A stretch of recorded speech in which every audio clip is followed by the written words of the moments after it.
back, friends. Welcome back to Barclay Homestead. Today we are going to be working on a from scratch restock. We are in January 15th, and which means we are in the middle of Pantry Challenge. So on the Pantry Challenge, you're challenging yourself to eat and cook from your pantry and from leftovers and anything that needs to get used up right away. So yesterday I went ahead and I canned up some black beans for convenience, you know, because it's a lot easier just to pour in a jar of beans than it is to cook them for hours. And today I'm working on canning up some pinto beans. Sorry if you can hear the dish or the wash machine going on. It'll be done pretty quick. And right now we're going to make some bread. I'm just going to do a 1 hour quick bread. I'm going to make some bagels, and I'm also going to make some sandwich buns. We're almost out of those. So this is some very warm, 2 cups very warm water. I'm going to do a tablespoon of sugar.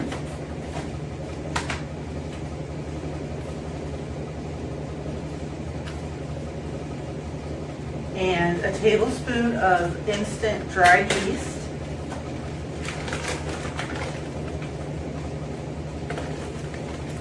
I like to use the instant, I use both interchangeably, but the regular dry active is a lot slower in when your bread is rising and everything. I do notice that, so if I can just move things along, it works better for me. But there are days where I'm busy and slower is better, so I can do other things. So I've got that all hydrated. Now I'm just going to, I've got to grab an egg and melt some butter, and I'll be right back.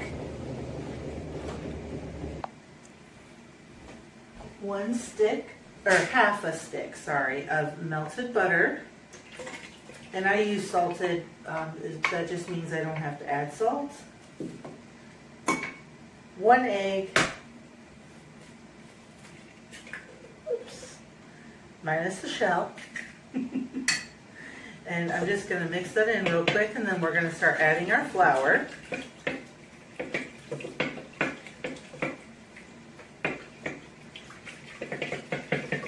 Now, if you have a stand mixer, you could do this in the stand mixer. I don't, and I don't mind mixing bread. Sometimes I would enjoy not having to knead it by hand, but it's okay. It's kind of therapeutic. I'm just starting with 2 cups. I'm going to do approximately 4.5 to 5 cups of flour until it's, it'll still be sticky, but it won't feel wet.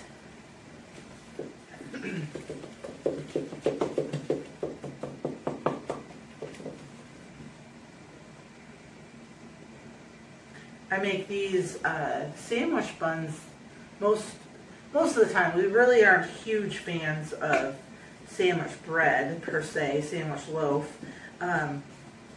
It just seems like we never really get through it before it starts to taste different, and so these buns allows me just to throw them right in the freezer, and we can just pull one out as we go and thaw it and make a sandwich or eat it for like a dinner roll, those kind of things. So that was 4 cups. Definitely still need some more. So we're just going to go half a cup now.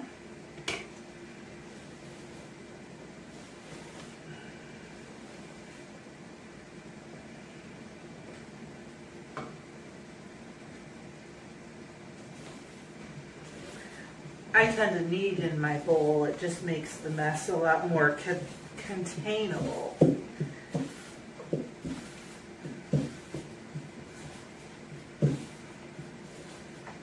I'm thinking I'm going to need just a little bit more. Yeah, it's still pretty sticky.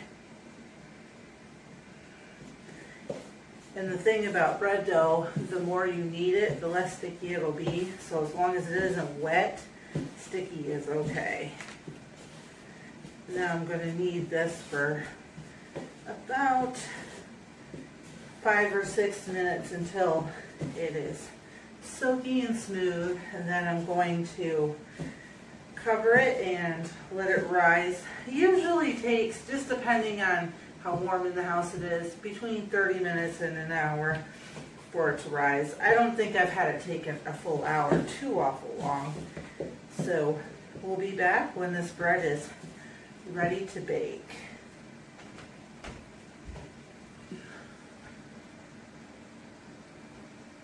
The beans are all finished, and I'm just about ready to make up the bagels. I decided to do the bagels, do 6 bagels, and do the other half of the dough, some breadsticks for supper for tomorrow.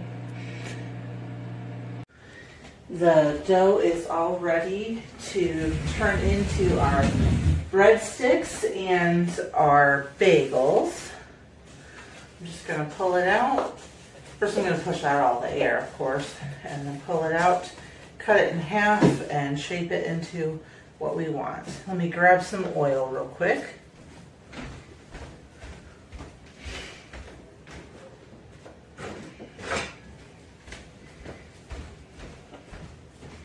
Just going to put a little bit of oil on the parchment paper. This is going to be for our breadsticks.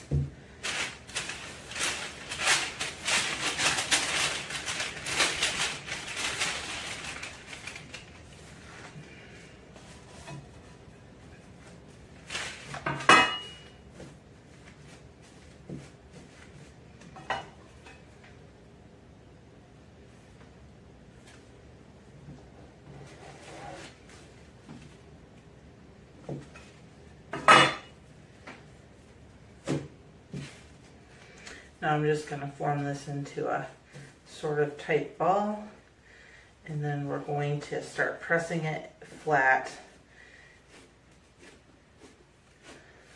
to get it in the shape for our breadsticks.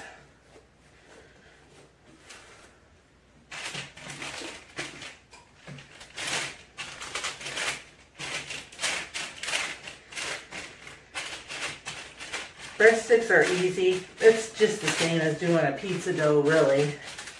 The only difference is you're going to allow it to rise and then flavor it however you like. I think I'm going to do some garlic and herb topping on these breadsticks.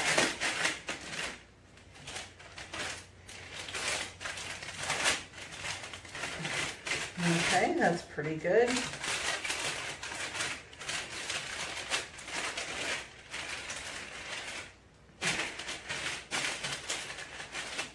Get them a little bit more even on the outer edges. Alright, now I'm just going to go through and cut them. Of course, they're going to rise back together, which is fine. This way you can just kind of pull them apart after they're baked.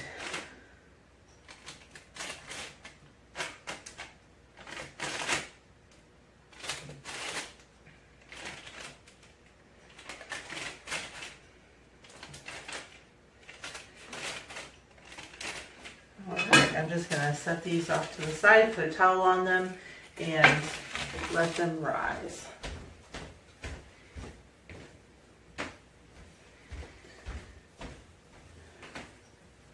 Just before I bake those, I will turn them, or I will put some garlic and herb butter, melted garlic and herb butter on top. Now I'm just going to make 6 bagels out of this.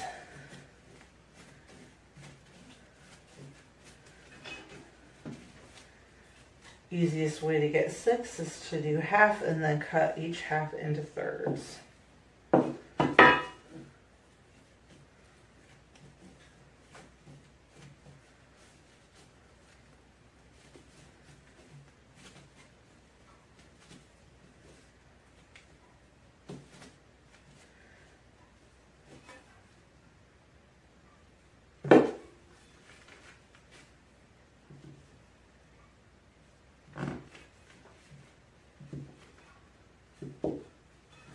Alright, That gave me pretty equal pieces.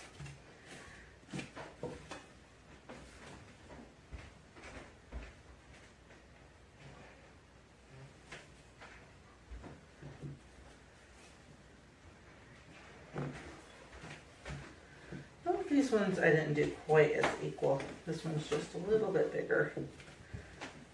There. Just going to shape it into a ball.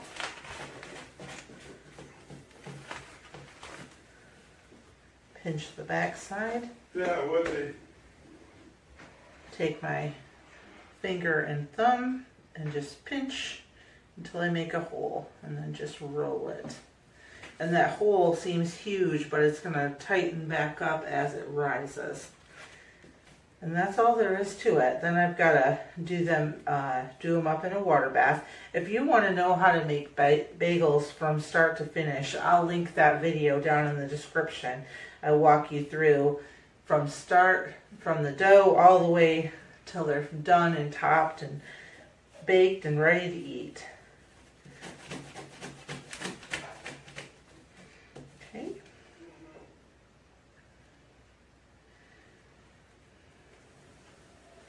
See, this one is already closed up quite a bit.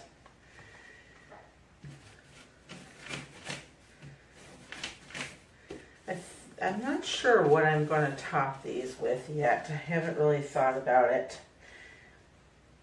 I might do cheddar cheese, or I might just do some garlic, because we're going to have these on an egg sandwich.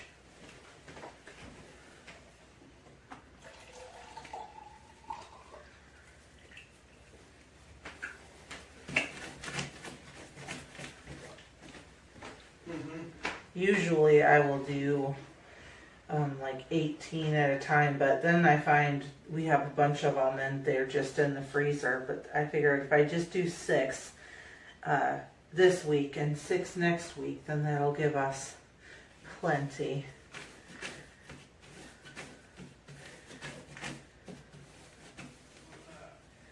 All right, one more to go.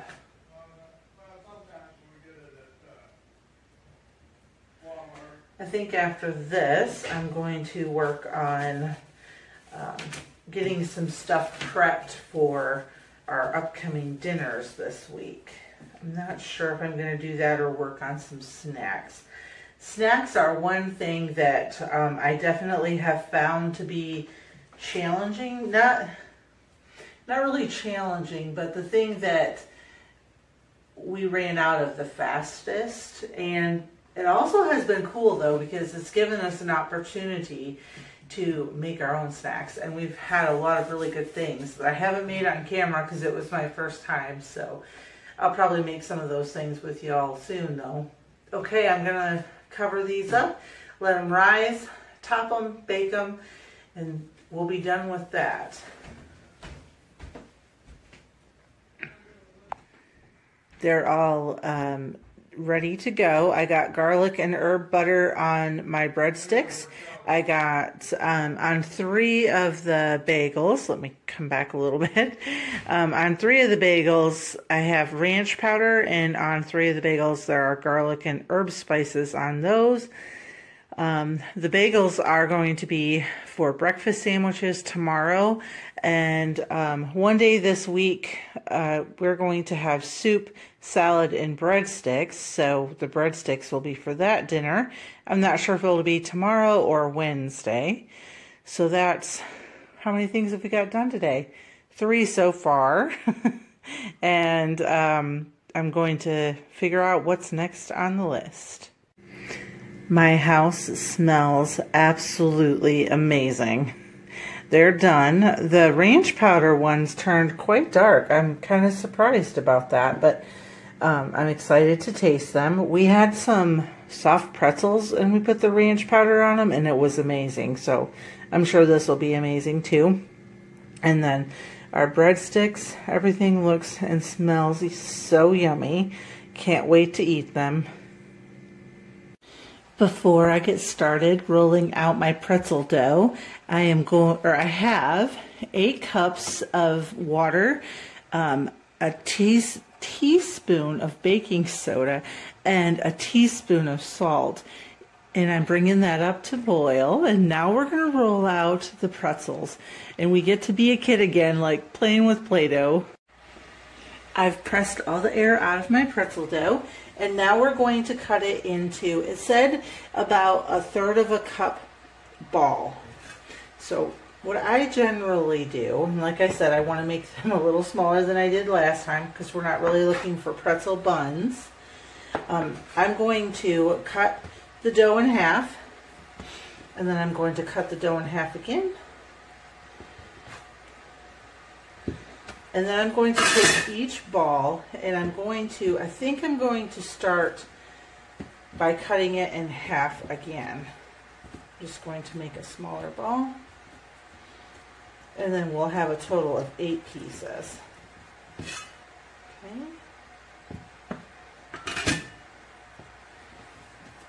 And then, yeah, let's just go ahead and roll them each into a ball. So we have 8 pieces.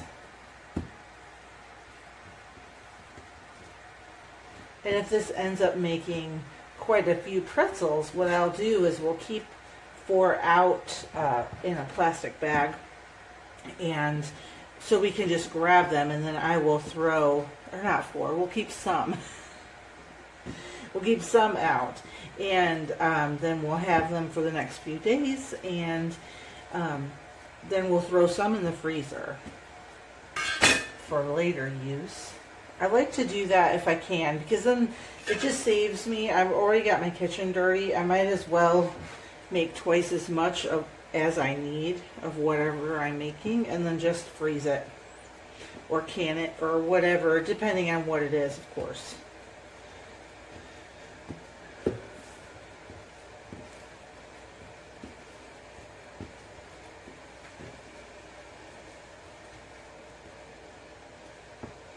Alright, now I'm going to take each ball, and I think I'm going to cut it into thirds, and just give me an idea if it should be half or third to give me the size ball that I need. Like I said, I don't want these to be massively huge. Maybe I'll just go, I think I'm just going to go in half. Some of them are bigger than the others. Oh yeah, this is actually the exact size that I want right there. So that's the size ball that we're going for. So now I'm just going to move these back. And I guess I'm going to have to go, because like this ball is a lot larger than the other one. It's hard to get exact sizes unless you're measuring. Which if you want to pull out your scale and measure, go for it. That's just not the kind of cook I am. So now I'm going to move these back out of the way and roll. I said about 20 to 24 inch tube is what I want, and that water is boiling behind me, which is exactly what I want.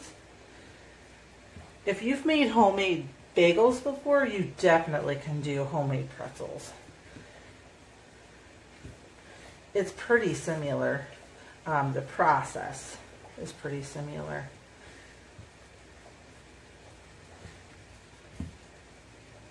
I just kind of want to get this a little bit more uniform in size. Okay. Now you make a circle. I like to overlap a little bit, one on top of the other, like that, and then just bring it down. So let me show you again. So we have our circle. I'm going to put one over top of the other and just bring it down. So then we have our pretzel shape. And now I'm going to press the ends. Now, the other way I've seen people do it is you bring the circle like this and you go underneath with your pieces. Either way works just fine. It's really however you want to do it, how fancy you want to get, I guess. We're going to set this aside. And I have a parchment lined baking sheet and then one lined with my silicone mat. We'll do one more together, and then I'm going to pause this and roll the rest of them out so we can get them into the water bath.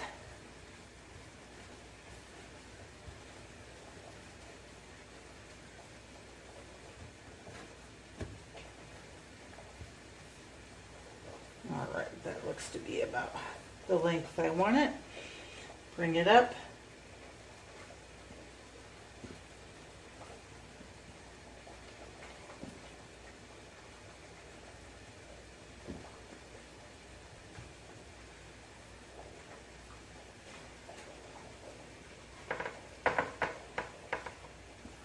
Alrighty, let's get these finished up and then we'll throw them in the water bath. Here are the pretzels all ready to go, and now we're going to water bath them. So the pot of water I showed you boiling earlier, I'm just going to bring it back to a boil real quick. Alright, it's bubbling away. So I have my slotted spoon, that's how I'm going to pull them out. I can probably fit about 4 in at a time. And we're going to let them cook about 30 seconds on each side. And then we're going to put them back on the baking sheet. And when I get this whole pan done, I'm going to top them with some flavoring. And then we'll do the next one, because it's best to top them while they're still wet.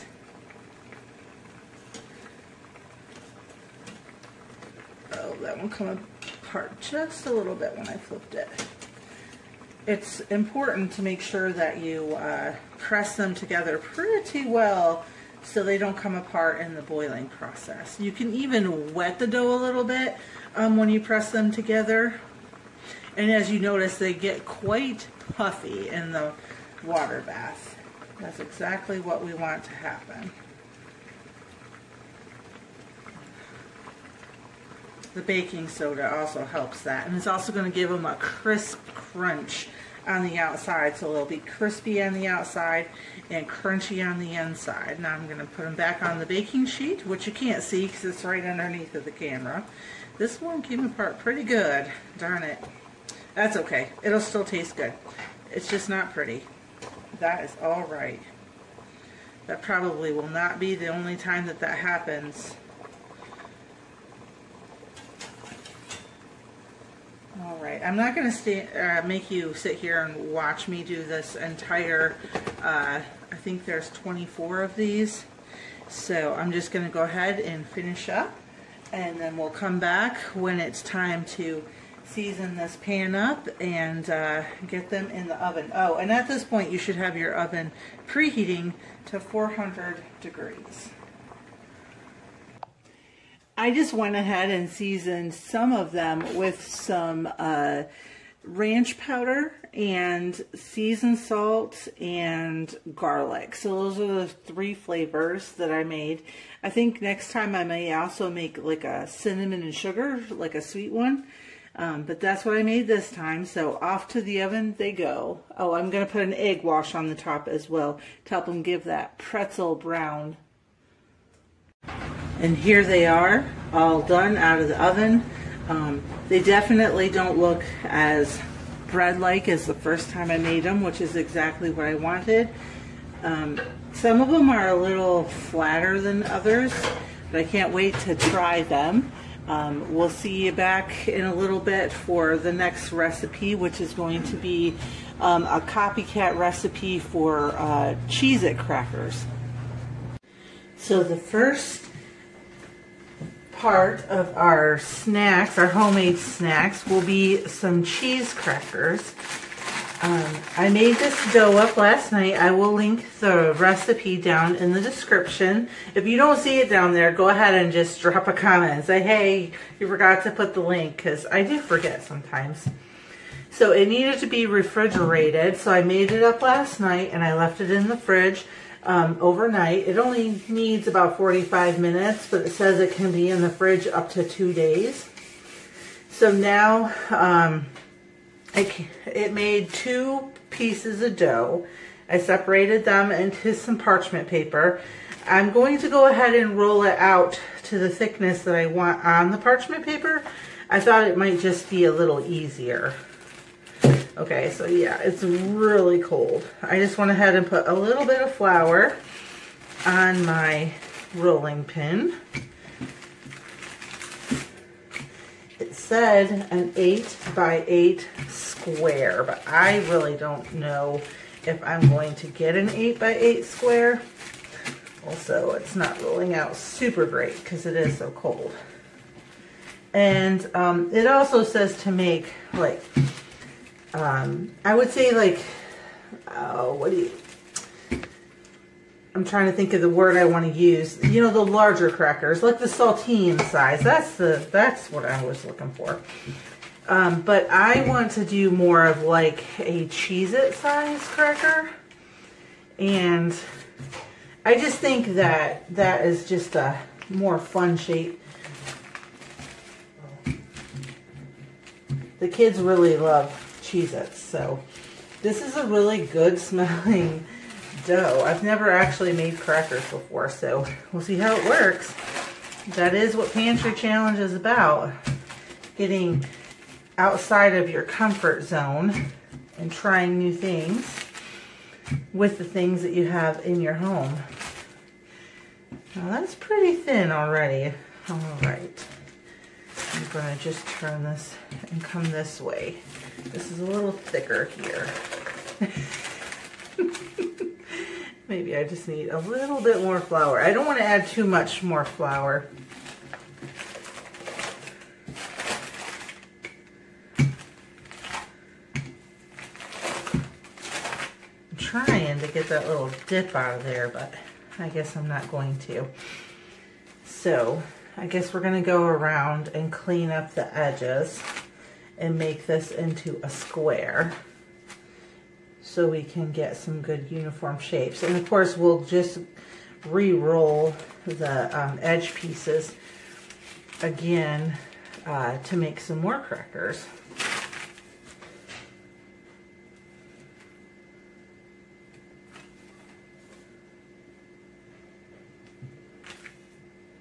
If you've made crackers before, tell me in the in the comments, like, how did it work for you? Did you enjoy it? Was it something that you would do often? So now, like I said, I'm gonna go ahead and just make them like Cheez-It cracker size. And I'm just using, it says you can use your dough cutter or your pizza roller or a perforated roller. I just thought I'd use my dough cutter. I hope I'm in your line of sight really well so you can see what I'm doing. I want to get a little crooked, that's okay.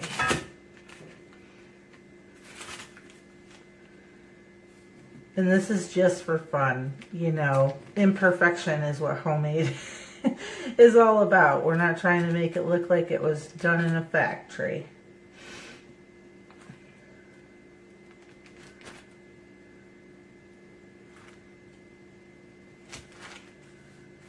So the dough consisted of basically flour and butter and cheddar cheese. So those are flavors that you really can't go wrong with, I think.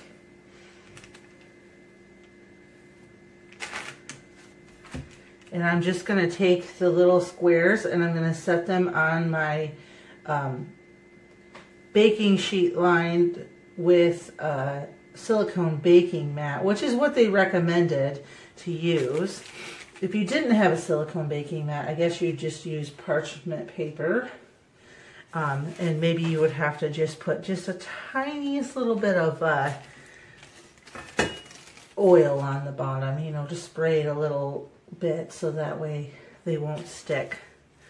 And then I'm just going to grab a skewer if I can find one, if not a fork, so I can make the little hole in the middle. This is kind of cool. And they feel just like a little piece of cheese, to be honest. That's what they feel like, is like a flat slice of cheese. And they smell like. These ones are definitely not uniform in size. That's okay. What I decided to do was to leave the other part of the dough in the fridge while I did because it says to use 2 large baking sheets. I don't have to at the moment because I had to get rid of one. So I'm just going to do it in 2 batches. I'll show you what they look like on the baking sheet once I get them all on there.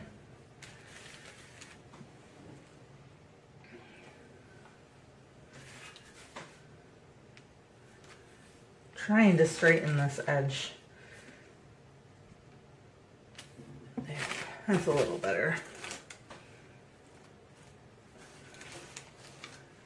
What kind of cheese would you use for your cheese crackers? Would you use cheddar, or do you have another sharp flavored cheese that you like better than cheddar?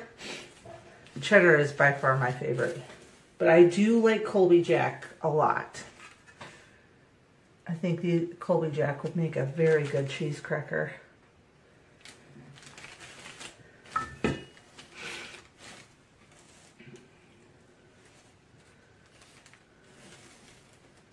It says to leave like 1/4 of an inch between each cracker.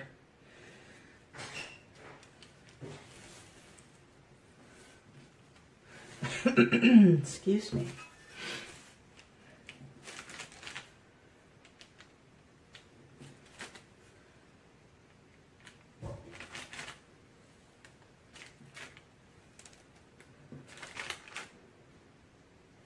This actually cut them really, really easily.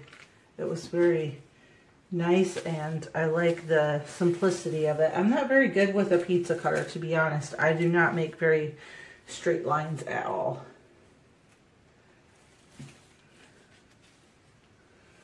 Yeah, these are already starting to get warm, or not warm, but warmer than they were, so I'm glad I didn't pull the other dough out.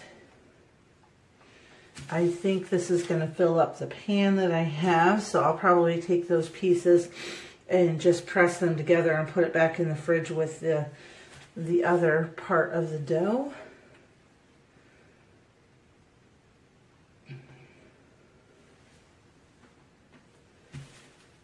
Yeah, this is definitely going to fill the sheet that I have.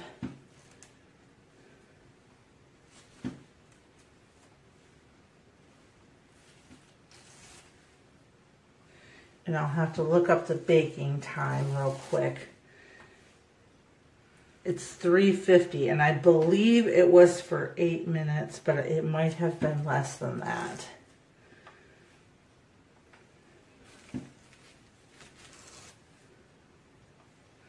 Alrighty. Here they are on the baking sheet. Let me grab a fork real quick.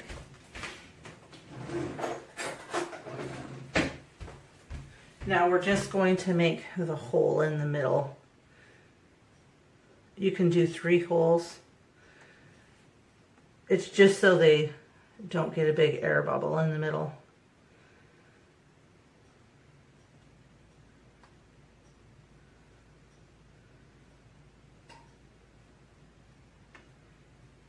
If you have a skewer, it'd probably be a little easier than a fork, but I'm not sure where my skewers are at the moment.